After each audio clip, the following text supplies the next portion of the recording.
আমার যতদূর দূর আছে ঠান্ডা তো এখন ওই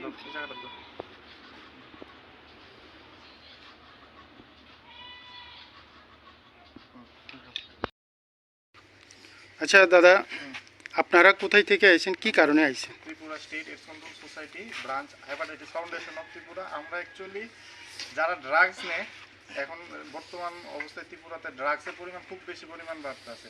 তো তারা কন্ট্রোল করা প্লাস তারা যাতে এইচআইভিও এর সাথে সাথে এইচআইভিও সাংঘাতিক পরিমাণে বাড়তেছে। যারা ড্রাগস নেয় তারা যেহেতু সিরিঞ্জটা শেয়ার করে একে অপরের সাথে, তো এর জন্য এইচআইভিও ছড়াতে হবে।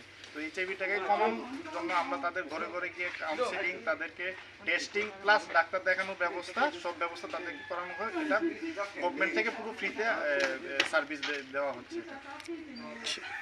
তো আপনাদের মাধ্যমে একজন যদি কোনো ব্যক্তি পজিটিভ হয়ে থাকে তো কী ধরনের সাহায্য পেতে পারে? যদি কোনো কারণ একটা পজিটিভ পেশেন্ট আসে, তাদেরকে ওনাকে আমরা ডাক্তার দেখানো, জিবিতে নিয়ে যাওয়া, জিবিতে নিয়ে ডাক্তার দেখানো, আইসিটিসি টেস্ট করা, লিঙ্ক করা, ওষুধ দেওয়া, পুরো ব্যবস্থা আমরা সাথে থেকে ওনাকে সার্ভিস দেওয়া পর্যন্ত আমরা ওদের সাথে থাকি।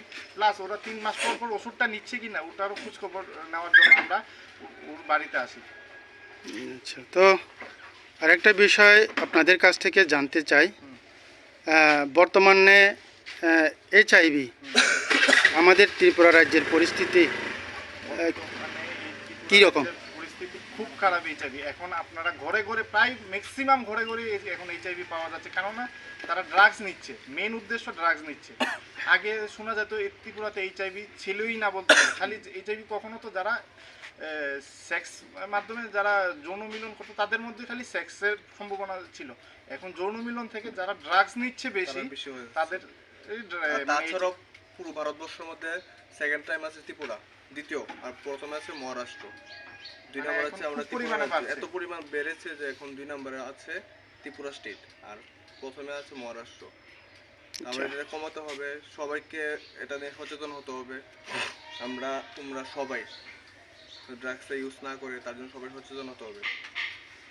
আপনাদের মাধ্যমে এইডস কন্ট্রোল সোসাইটির পক্ষ থেকে ত্রিপুরাবাসীর কাছে কি বার্তা থাকবে? আমাদের কাছে ত্রিপুরাবাসীর কাছে